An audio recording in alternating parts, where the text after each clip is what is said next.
Dearest relatives, using an Indigenous term, welcome to our 239th online gathering for faith leaders across the country. We call this space Creating Beloved Community. This regular gathering is sponsored by ELCA's coaching ministry. I'm Jason O'Neill. I use any and all pronouns, and I'm honored to be one of your facilitators today. And I'm Reverend Solveig Nilsson Gooden. I use she, her pronouns. And I am also your other facilitator today, very humbly and happily so, in attunement with the truth and healing movement of the ELCA and moving toward right relationship with our Indigenous siblings and neighbors. Let's begin with a land acknowledgement. We are gathered together from all parts of Turtle Island, also referred to as North America. We are connected by the breath given us by the breath maker and by the very piece of Mother Earth, the land that each of us inhabits today. We understand that all land is Indigenous land, and we invite each of you to name in the chat the Indigenous peoples or tribal nations whose lands you occupy now. We acknowledge the terror of colonialism, genocide, ethnic cleansing, broken treaties, stolen land, forced removal, and boarding schools, as well as the thousands of missing and murdered Indigenous women and children each year, and the ripple effects of violence still being experienced today. We know that Indigenous peoples are not historical subjects, but are part of our communities. They offer valuable wisdom for how we exist in relationship with Mother Earth, as well as our human and non-human neighbors. Also important for us to offer a labor acknowledgement with permission granted by Dr. Tara T.J. Stewart. We acknowledge that much of what we know of this country today, including its culture, economic growth, and development, has been made possible by the labor of enslaved Africans and their ascendants who suffered the horror of transatlantic trafficking, slavery, and Jim Crow laws. We are indebted to their labor and their sacrifice, and we acknowledge the tremors of that violence throughout the generations and the resulting impact that can still be felt and witnessed today.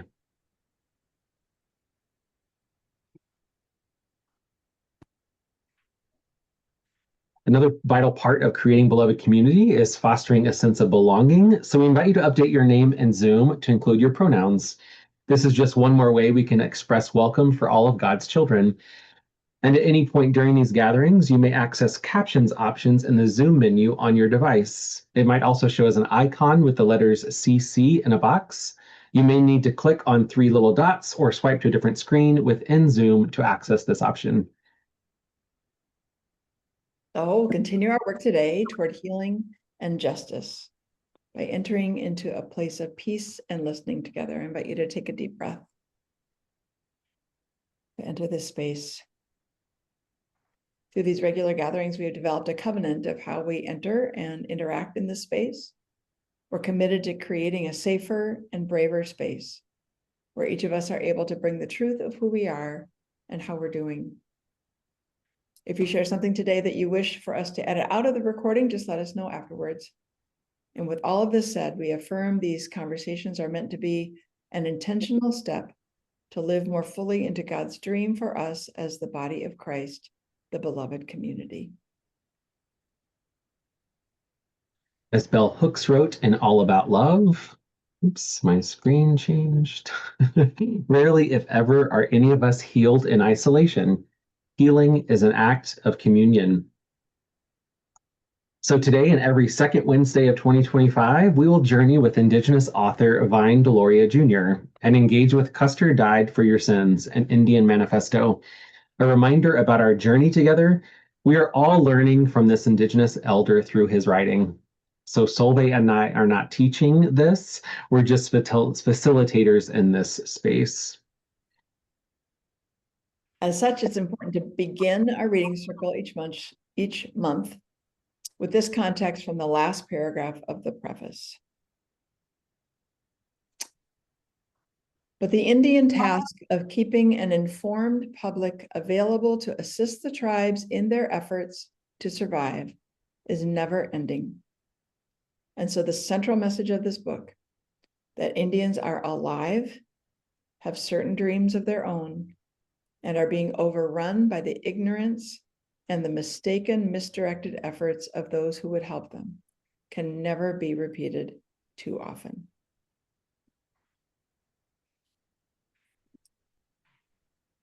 So as has been our practice, we have a covenant that we share together. The covenant is to share from both our head and our heart together. It can sometimes become violent when we just share from our heads without connecting to our hearts. And so we want to keep that connection as much as possible in our sharing today. We want to practice awareness of space and time. And so just noticing you're sharing the time that you're speaking. Every person's wisdom and insight is valued and valuable in this space. And we want to make sure that everyone gets that chance to share that wisdom, questions and struggles. And so just be aware of that. And just remember that we are always, always, always learning. That is the point. So that's how we are together, with lots of grace, because we're all learning. So, as has been our practice, we start with about 5 minutes of silence. And in this time, you're invited to type into the chat your noticings, wonderings, agitations, invitations. Type in a quote from, or a number of quotes from the book, from the chapter, and please include the page number. And just, I mean, Jason and I were talking beforehand, we're like, okay, how many quotes can we actually type in? I don't think there's enough time to type in all the quotes that were so powerful in this chapter. Oh my gosh. So anyway, whatever calls to you, please type it in the chat. And then in about 5 minutes, we'll actually invite whoever wrote those quotes to read them just in order in the chat. So let's take about 5 minutes and populate the chat with the powerful learnings from this chapter.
invite, I think, Jill, I think you might have the first quote and then in the chat, and then we can just go down from there, page 171.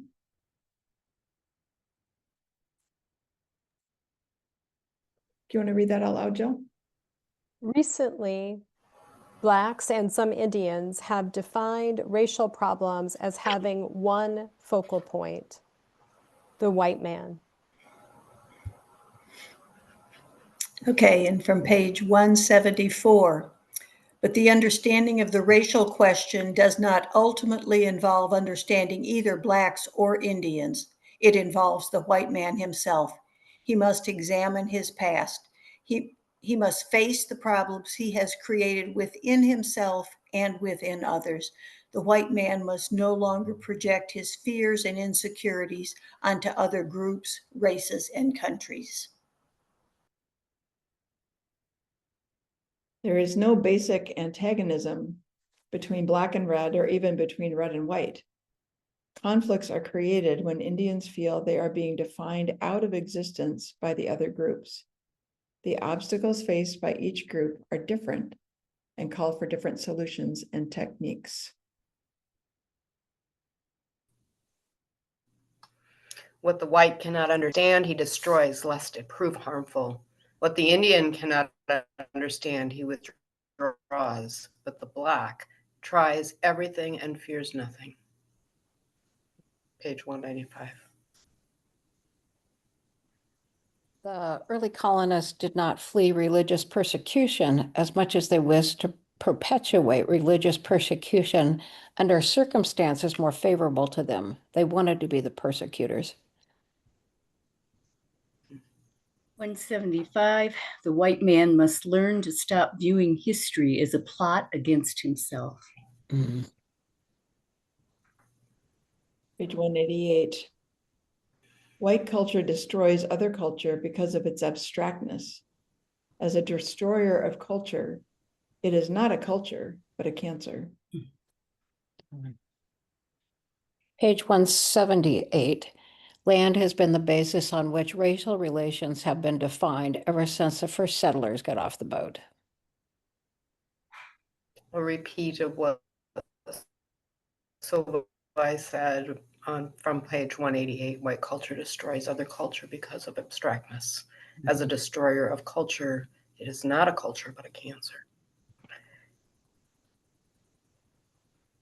In a real way, white culture, if there is such, is already doomed to its own destruction. Continual emphasis on racial rather than cultural problems will not only bring down white society, but may also endanger ancient Indian society and newly emerging Black and Mexican social movements. Page 188, 189.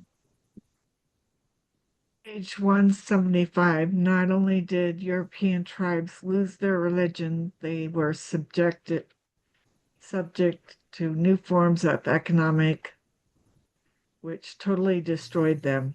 Feudalism, basically freedom to work on massive estates that should be. Page 168. For many years, the movement to give Black people rights equal to those of their white neighbors was called race relations. The preoccupation with race obscured the real issues that were developing and meant that programs devised to explore the area of race had a Black orientation. By defining the problem as one of race and making race refer solely to Black, Indians were systemically excluded from consideration. Page 177, violence became an answer to the problem of identity, which only covered discussion of the original problem. Culture, as Indian people understood it, was basically a lifestyle by which people acted. It was an expression of the essence of a people. All the white man has succeeded in creating in his time on this continent has been a violent conglomerate of individuals, not a people. Page 185. Civil rights is a function of man's desire for self-respect, not of his desire for equality. Page 179. Reading from one page, page 188 again. White culture destroys other culture because of its abstractness. As a destroyer of culture, it is not a culture, but a cancer. So we pay attention to what Spirit lifts up several times, right? Yeah. So page 195, Indians will not work within an ideological basis which is foreign to them. Any cooperative movement must come to terms with tribalism in the Indian context before it will gain Indian support. And so many of these things I want to say, duh, like, right? But thank you. And then I bookmarked like 18 more things, but I won't read all those right now. And seriously, hands raised if many of you were like, oh, yes, that's one that I like highlighted too. Like so many of what you, right? Yeah. I have a question about one of the quotes. Can I go ahead with my question? Absolutely. Okay. It says white culture destroys other culture because of its abstractness. I don't understand what that's saying, so I'd appreciate hearing some thoughts. Thanks. Yeah, what do people think that means? Like in the context of this chapter, it was we borrow from every other culture, but have not really created anything of our own. That was one of the takes that I got. I'm curious what others think, though.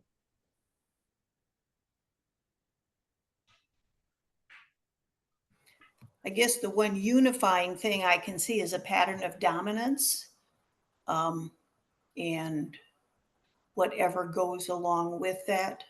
Yeah.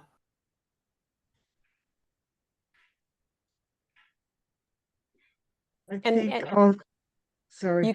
You go, Sylvia. I think that the fact that so many of us lost our culture, our ancestor cultural, we don't know, so many of us don't know it. That creates problems with our identity. And then we pick up other people, incorporate other people's culture, not having a clear understanding our own basic culture. There was another place, and I couldn't find the quote again, but it was talking about that. We don't know who we are. And I just thought about how many times that question keeps coming up. Doing vitality work, it's like, who are you, with congregations all the time? But it's like, we really do struggle. We don't know who we are. So we also, our values are hard for others to figure out, which plays into that trust level. If I may, Jane, too, I feel like page 188, about halfway down where that quote starts, all the way through the rest of 188, 189, and halfway through 190 might be a great. I feel like it kind of says all the things that everybody's saying here, plus some, if that's helpful to bookmark or something to read later. Yeah. When I hear that too, the other thing that comes to mind, and this is a complete Jill judgment, and I'm owning that in this space, but I just hear it at the word abstract as superficial, like to the point that everyone is making. When we migrated to this land, many of us did, to Sylvia's point, we just lost touch with our roots. And so we started glomming onto things that are very superficial. How much money do you make? And what's your status? And status according to the white person's lens and the perception of the day. And those things that have no true root. For me, when I hear that word abstract, it's like it's disconnected. And we've lost the connection to who we are. And the other thing that it made me think of is on March 17th, how many people walk around with a t-shirt that says, "Kiss me, I'm Irish," right? Like on March 17th, we're all Irish in, the United States. And part of that is fun and we can giggle, and there's something to that.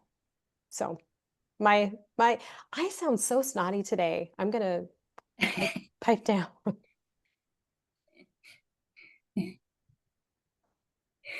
two things pop into my head. One, you know, as you said, we don't know who we are. I thought, and then you read a chapter like this and you're reminded of all the history we've been taught and acted on and lived. And, you know, and we've all come to know that that's not true, you know, so who the, excuse my language, hell are we? You know, that kind of thing. And then another point, you know, the one about abstractness that we've been talking about.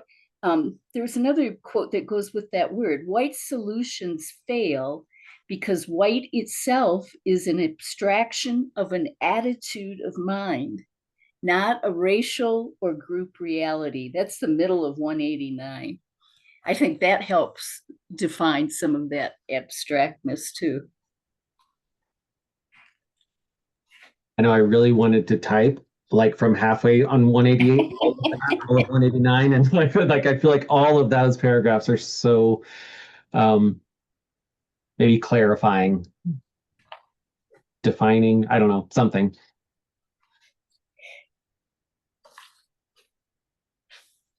Well, the one that I had written about, oh shoot, now I got to remember above, stop thinking of everything as against, you know, us as white, whatever.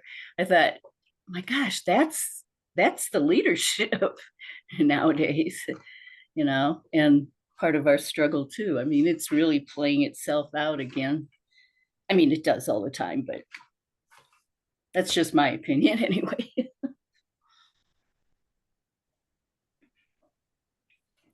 I think connected to, I don't know if anybody wrote this, but on 180, as far as we could determine, white culture, if it existed, depended primarily upon the exploitation of land, people, and life itself. Yeah.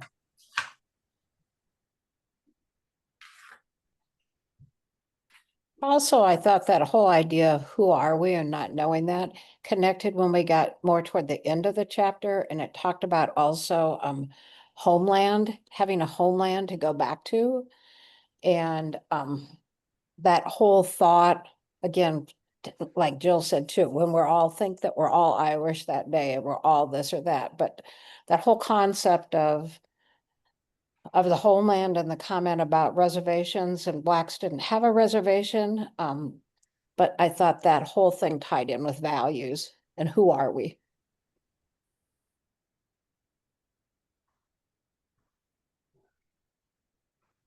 Well, I mean, think about it, Indigenous cultures the world over, where our ancestors were all Indigenous somewhere, right?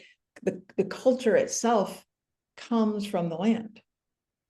Like the values, the language. When we were in Norway in 2019, we went up to the northern part of Norway where the Sami territory is mostly now. And so we met some women up there and just talked forever. And one of them is a teacher, and she is a teacher of one of the traditional Sami languages. And what she said was that they cannot and do not, I mean, she was like writing the whole curriculum, right, for how to teach this language, right? They have to teach it outside because you can't learn the words inside, because the language comes from the natural world. And there's stories that they, like the Sami people, like live in the earth and taught the people how to live, right? They taught the people what to wear, and they taught the people, right? So it's just like, that's where culture comes from. And, you know, in its most connected state. And so those of us who are, you know, so disconnected from a land base that's connected with our people, whoever our people are, like it's a real struggle. And that's the story of like the planet right now. So many people, and that's only going to be getting worse, right? So many people in diaspora, essentially disconnected from any remnant of familiar land base. And yeah, it just really makes me wonder about how to do that. You know, how to do culture in a life-giving way, create culture in a life-giving way in places that are not connected to any sort of homeland that we might have.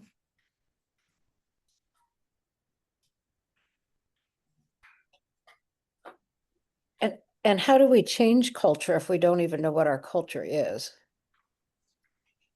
How often do we say we need to change the culture?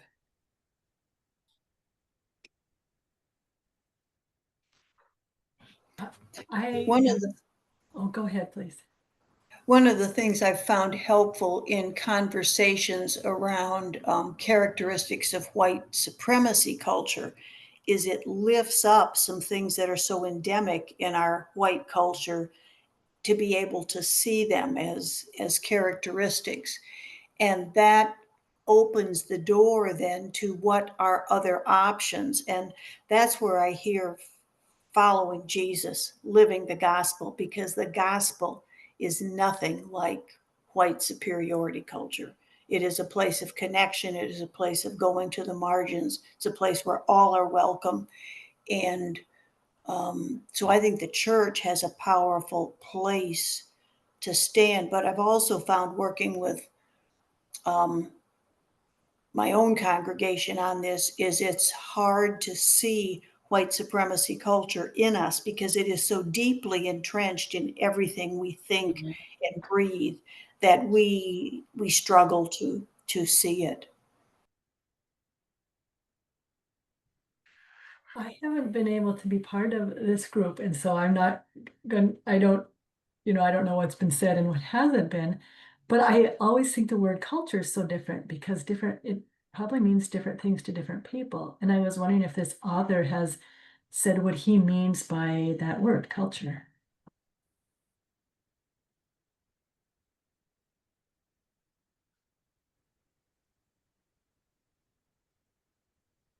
What I was wondering about is that did Jesus have a homeland? And his connection, he wasn't, I mean, when I look at it, he wasn't really looking at boundaries and people being welcome. There wasn't really, I mean, he had a hometown that when Constantinople made Christianity the state, that's when things really deteriorated. But it just made me think about how Christianity has played the part in creating the problem, awarpness of it. But I started thinking back, well, what was Jesus, his homeland, his connection to his land is what I was wondering about.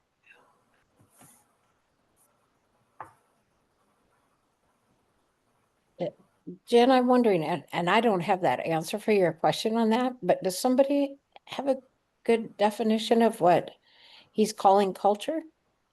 I found on page 185, culture as Indian people understood it was basically a lifestyle by which a people acted.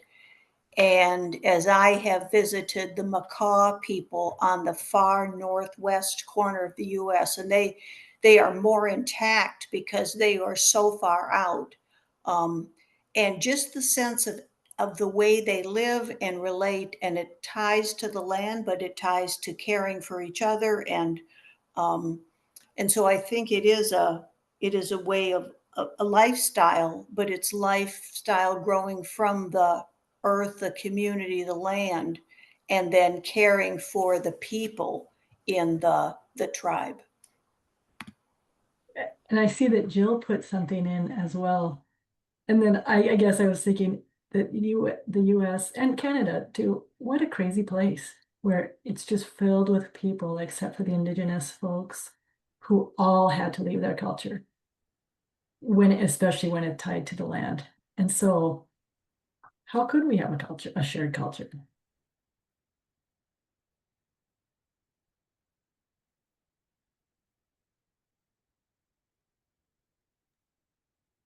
I really love that Sylvia was wondering, about Jesus and the tie to that. And it was really making me remember, and Jane, you maybe are one person in the room that remembers learning Tai Chi with Sister Marian at the Grace Institute for Spiritual Formation. If any of you have practiced Tai Chi, it's all about tapping into that energy of the earth. And I don't care if it was 43 degrees out, Sister Marian would have you out there with your shoes off, connecting with the earth when you were practicing. And there really truly was something woo-woo magical about that and connecting to that. And as a white person, that was so far removed from anything that I ever experienced before. And I think that that's just like a tiny slice and flavor of what we're touching on in this conversation. I can share after Jill. I just was in a session with an Indigenous elder from, I can't remember now where she was from, but just a couple weeks ago, and she was talking about how white people have don't know that connection to Earth. We weren't taught that the same way as Indigenous people, that sacred connection with land. And she said one way that we can start to do that as white people, she was like, is just put one hand on your heart and put the other hand ideally on the earth, but it could also just be toward the earth. And so if you just do that on occasion and just connect with spirit, your heart, that you can start to make that connection for yourself as a white person. And I just thought that was a really helpful tool. So I've been practicing that more, even from my desk. I'm not outside touching the land, but when I forget who I am, yeah.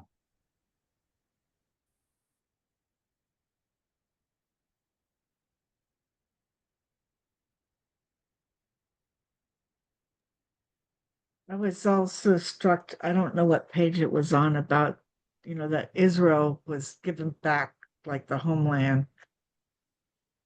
And that struck me because now it's there are more secular Jews that are in power, but it's not the Jewish faith that's in power. And they're doing what's been done to them.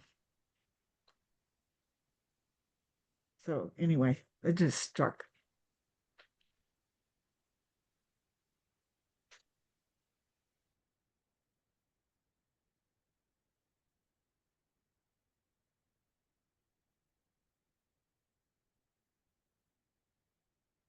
Well, forgive me for kind of just blobbing myself into this thing that I'm thinking, but it's not quite coherent in my head.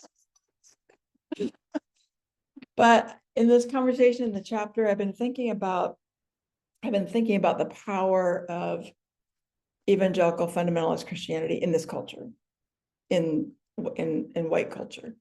And just noting a few things about it. One is that contemporary evangelicalism, rose up alongside and disconnected in opposition to the Black civil rights movement and the role of the church there, right? Because that could have been the same thing.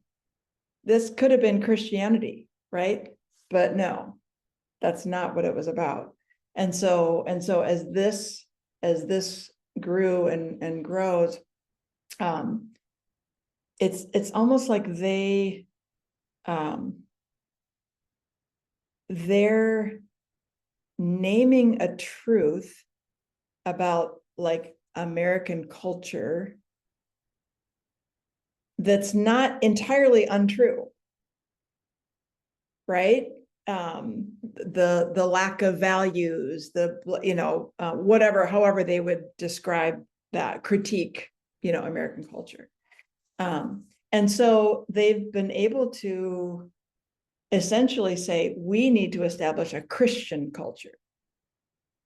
So it's Christian. And that's what the culture becomes. And it's not untrue, right? I mean, I think strong Christian communities kind of do form a culture, right? A way of thinking and a way of acting that's shared, and whatnot.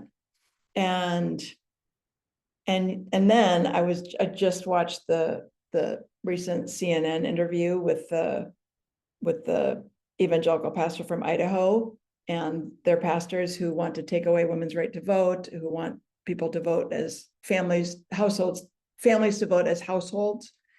And they're absolutely like upfront about that. But one of the things that one of the pastors, I'm going to put pastor in quote, but anyway, that's just me. That's the Jill snark. That's like,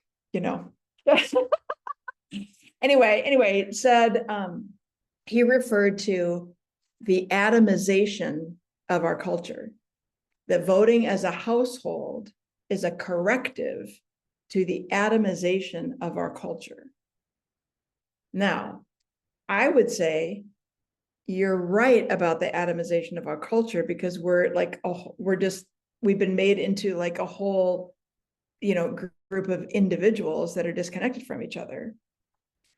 But their solution is the enforcement of patriarchy. That's how we correct for this culture that's a non-culture, that's a cancer. That's how we correct for that. And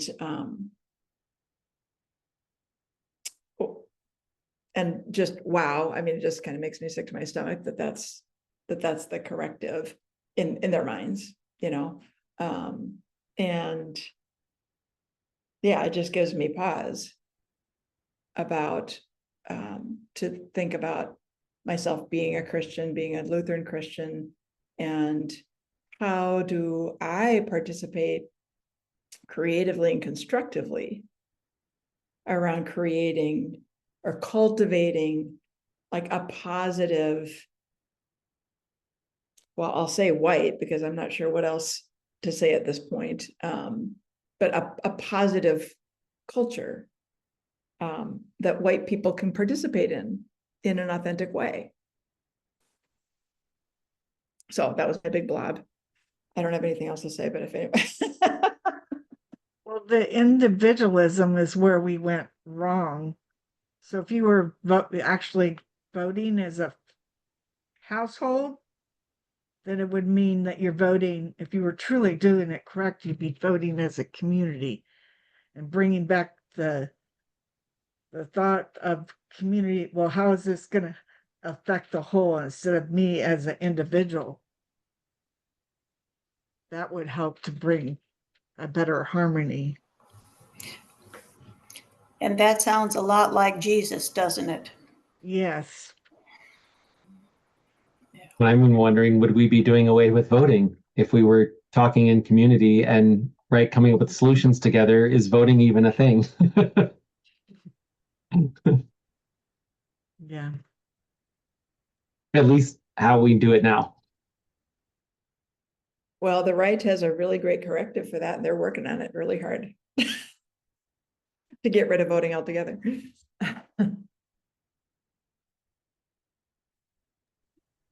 And interesting that that they think the cancer is that we aren't, I'm going to put quotes around the word Christian when I talk about them, Christian like them. We don't have values like them. That's the cancer. Whereas we think it's the incredible greed and racism and misogyny and the destruction of the humanity of our brothers and sisters.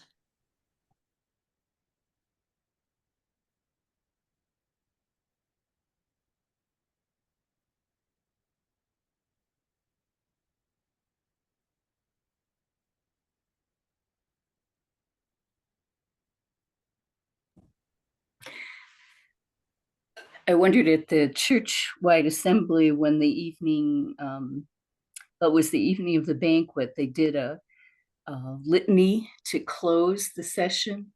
And it was a lament and repentance of patriarchy and all those pieces and a celebration of who and what we could become. I wondered if that, even at that moment, do people really realize what's happening here?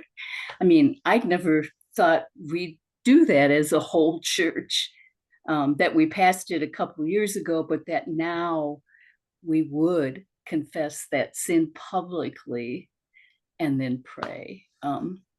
Wow. It just in your conversation, it made me think of that moment.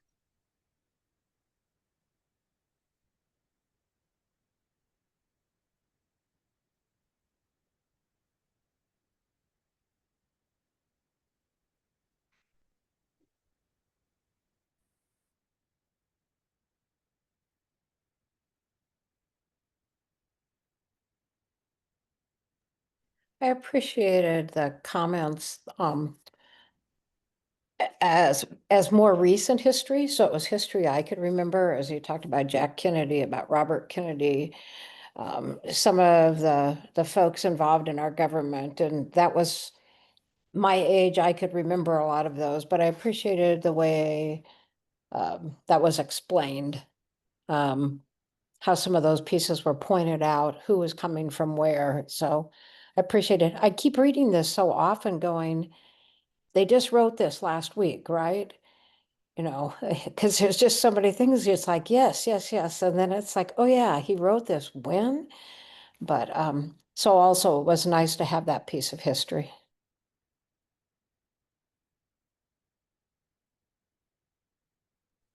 But also the frustration of how many times does history have to repeat itself? And that we're still there. Yeah. Like we're stuck in this. And where do we find the hope? Because it's almost impossible, especially when you think of where we are at right now at this moment, but then reading that book of, past and present, yeah, makes it hard at times to be hopeful. That's when we just have to look at the small moments we're here Oh, yeah. and Yeah. do, No, I agreed, Sylvia. Thank you Yeah. for that, though. I I mean, it's hard, it is discouraging, but we have to look at those little moments of where God is surprising us by coming forth.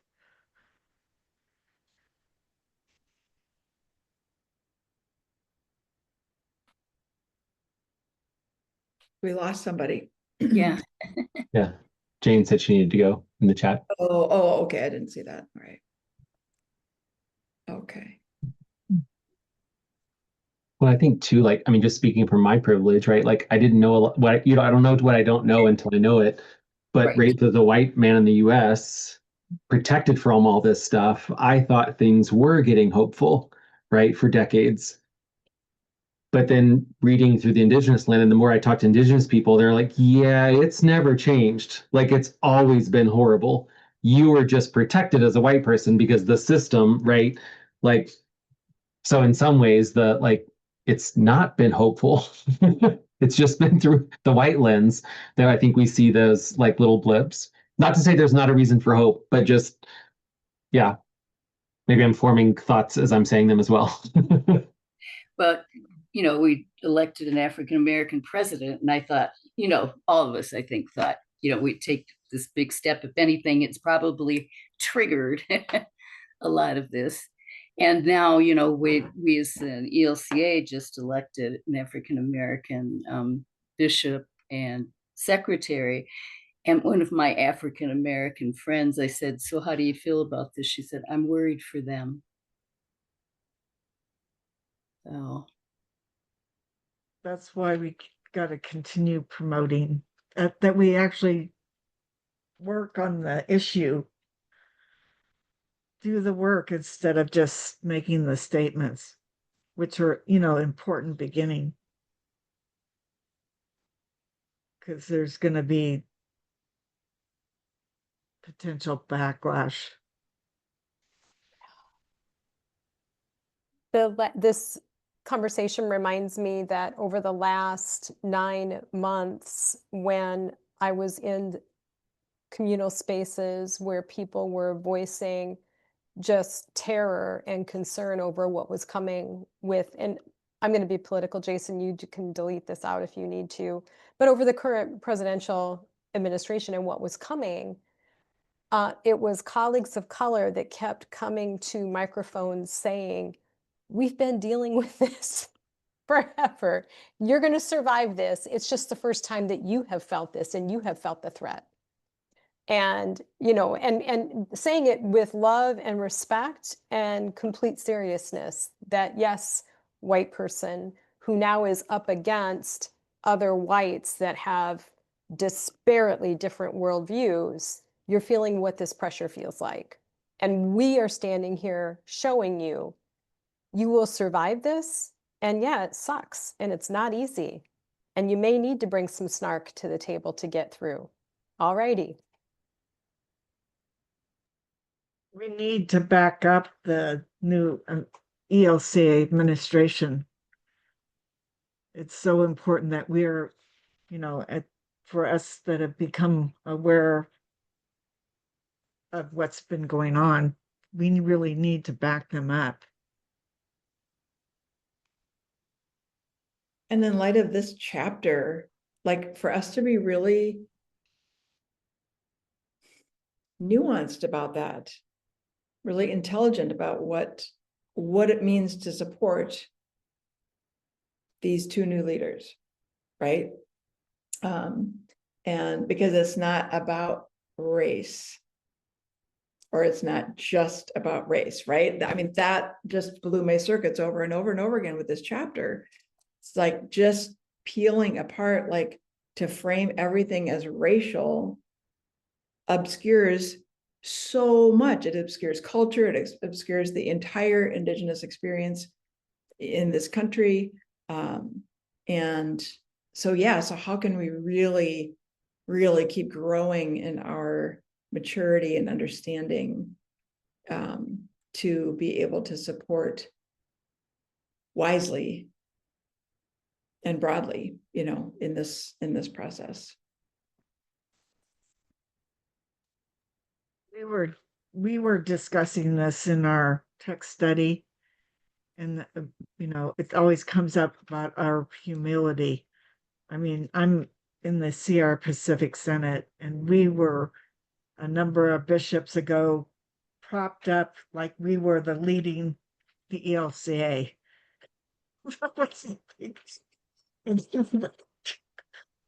And now we're dealing with that consequences, but we need to continuously be humble. Humility.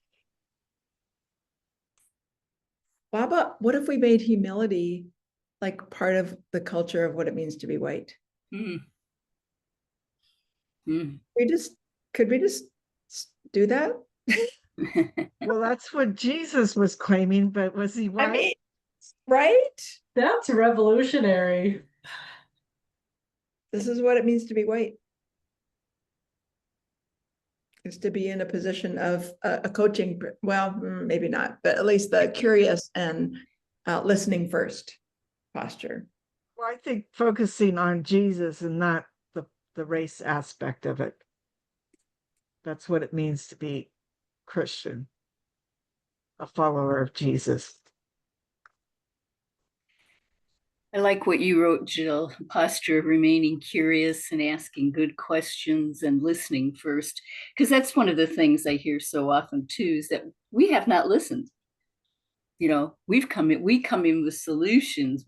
I'm jumping all of us, instead of really hearing. Yeah. Well, and I think that's that whole missional approach. If you think about the way in which we, as people of faith, went into other countries to be missionaries, we thought we knew and tried to convert them to our way of seeing and doing and thinking,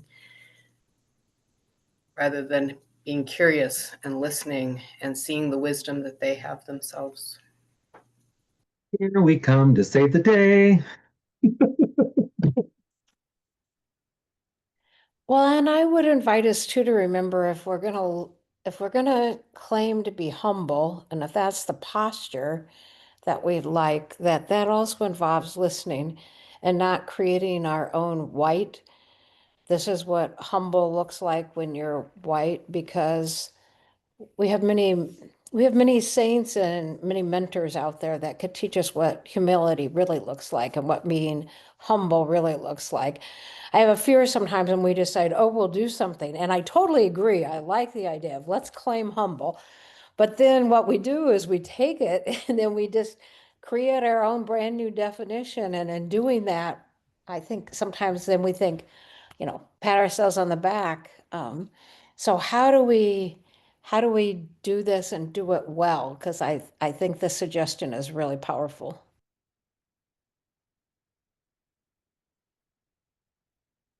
Thanks, Jen. Yeah. I just want to quick say before we all go, it's so good to be back with you. I've been away for 4 months, working, doing some consulting. So, but it's just so good to be part of the conversation and the reading that makes me, but all of us think and challenge and be community so we can be better. Yeah. So thank you.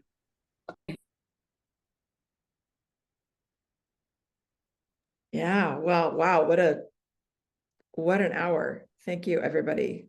So So we're much. creating beloved community. What did Jason just put in there? Hold on.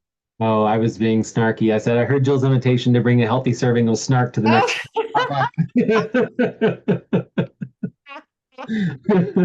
That's awesome. Is that from your ancestors' recipes? It is, yes. It Oh, is yes. white upon white upon white. Oh, friends. Let's And do all, our closure. Go ahead, Jason. no, say, and all processed, nothing from the land. Right. But yeah, thank you, Sylvia, for saying that about, yeah, we are actively creating beloved community. That's the point of this space, or one of the points of this space. So thank you all for showing up, for aiming, I think, for authenticity and vulnerability, transparency, all the things I think that help maybe guide us toward healing together. Is doing saying the hard thing, feeling the hard feelings, not having solutions, and us just wrestling in that space together with spirit. So thank you for that. Invite you to check the LCA coaching event pages for additional learning opportunities. We're continually adding more. We're getting more and more notices about Indigenous events too. So I'm trying to add those as often as we get them. One of those is actually Friday, August 29th. There's a monthly decolonizing worship gathering. And so that's at least through 2025 with the Coalition to Dismantle the Doctrine of Discovery.